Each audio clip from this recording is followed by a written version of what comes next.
మరో బ్రేకింగ్ చూస్తే సీఎం చంద్రబాబు అధ్యక్షతన జిల్లాల పునర్విభజన, డివిజన్లు, మండలాల మార్పు చేర్పులపై సచివాలయంలో కీలక సమీక్ష జరిగింది. నూతనంగా 3 జిల్లాల ఏర్పాటు ప్రభుత్వం అంగీకారం తెలిపింది. మార్కాపురం, మదనపల్లి, పోలవరం జిల్లాల ఏర్పాటుకు చంద్రబాబు గ్రీన్ సిగ్నల్ ఇచ్చారు. అలాగే రంపచోడవరం కేంద్రంగా పోలవరం జిల్లా ఏర్పాటుకు అంగీకరించారు. మంత్రుల కమిటీ ఇచ్చిన వేదికపై సమీక్షించిన అనంతరం మార్పు చేర్పులకు సీఎం ఆమోదం తెలిపారు.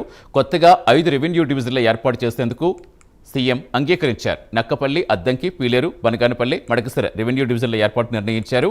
ఇక కర్నూలు జిల్లా పెద్ద హరివనాన్ని కొత్త మండలంగా ఏర్పాటుకు సర్కార్ నిర్ణయించింది.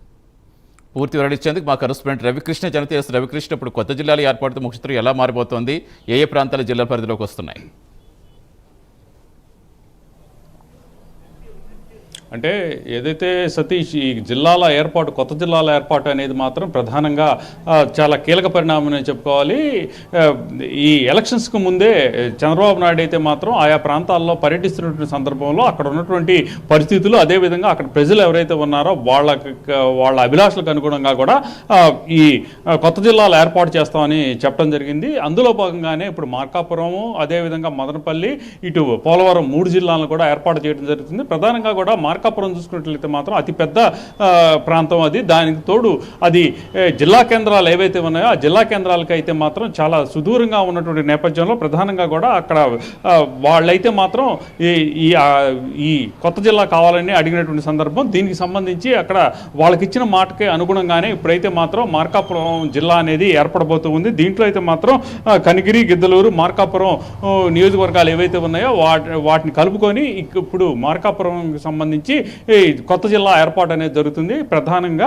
అలాగే ఇక మదనపల్లి కనుక చూసుకున్నట్లయితే మాత్రం మదనపల్లి చిత్తూరు ఉమ్మడి జిల్లాలో ఉంది. ఇప్పుడు అయితే మాత్రం ప్రధానంగా ఇప్పుడు అన్నమయ్య జిల్లాలో ఉన్నటువంటి నేపథ్యం. అయితే దాని పరిస్థితి కూడా అక్కడ ఉన్నటువంటి ప్రజల భావాలకు అనుగుణంగా అక్కడ సుదీర్ఘంగా దూరంగా ఉన్నటువంటి నేపథ్యంలో అక్కడైతే మాత్రం కొత్త జిల్లా ఏర్పాటు చేస్తామని చెప్పారు. అందుకు అనుగుణంగానే కొత్త జిల్లా అక్కడ కూడా ఏర్పాటు చేయడం జరిగింది. ఇక పోలవరాన్ని చూసుకున్నట్లయితే మాత్రం పోలవరానికి సంబంధించి ముంపు ప్రాంతాలకి ప్రత్యేకంగా ఏర్పాటు చేయాలని చూశారు. అయితే మాత్రం ముంపు ప్రాంతాలని ఒక జిల్లాగా ఏర్పాటు చేసినట్టయితే మాత్రం ప్రజలకి, అక్కడ ఉన్న ప్రజలకి తమను విడదీస్తున్నారనేటువంటి ఒక భావన వస్తుందని దృక్పథంతో అయితే మాత్రం ప్రజెంట్ అక్కడ రంపచోడవరాన్ని కేంద్రంగా చేసుకుని ఈ పోలవరం జిల్లాని ఏర్పాటు చేయడం జరిగింది. ప్రధానంగా అమరావతిని కూడా ప్రత్యేక జిల్లాగా ఏర్పాటు చేస్తారని టాక్స్ వచ్చినప్పటికీ కూడా అవి కార్యాచరణ దాల్చలేదు. ప్రధానంగా ఇప్పుడు నెక్స్ట్ ఏదైతే జనవరి 1వ తేదీ నుంచి ఈ జనగణన అనేది ప్రారంభమవుతుంది. ఈ జనగణన అనేది ప్రారంభమైన తర్వాత కొత్త జిల్లాల ఏర్పాటు అనేది ఉండదు. ఈ నేపథ్యంలోనే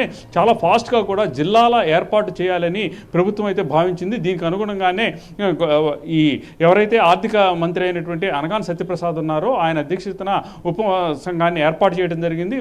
ఉప సంఘానికి సంబంధించి ప్రధానంగా మంత్రులైతే మాత్రం వాళ్ళకి ఏదైతే ప్రజలైతే కోరుకున్నటువంటి ప్రాంతాలు, కొత్త జిల్లాలు కావాలని అడుగుతున్నటువంటి ప్రాంతాలు ఉన్నాయో అక్కడైతే మాత్రం పూర్తి స్థాయిలో కూడా వాళ్ళు నివేదిక తెప్పించుకోవటం, అదేవిధంగా కూడా అక్కడ పూర్తిగా కూడా వాళ్ళు ఇన్వాల్వ్ అయ్యి అక్కడ ప్రజలకు సంబంధించి ఆ కొత్త జిల్లాల ఏర్పాటు చేస్తే అక్కడ ఉన్నటువంటి పరిస్థితుల గురించి కూడా పూర్తిగా అధ్యయనం చేసిన మీదట నిన్నైతే మాత్రం సీఎం చంద్రబాబు నాయుడుకి అయితే ఈ జిల్లాలకు సంబంధించి వాళ్ళు చేసిన నివేదికను అయితే సమర్పించడం జరిగింది. దీనికి అనుగుణంగానే ఇప్పుడు 3 జిల్లాలు కొత్త జిల్లాలు కొత్త ఏర్పాటు చేసిన పరిస్థితి అయితే కనపడుతుంది. ప్రజెంట్ అయితే 26 జిల్లాలు ఉన్నాయి. ఈ 3తో కలుపుకొని మొత్తం కూడా 29 జిల్లాలుగా ఏపీ, ఆంధ్రప్రదేశ్ ఏర్పాటు అనేది జరుగుతున్నటువంటి పరిస్థితి కనపడుతుంది. Right, thank you Ravikrishna.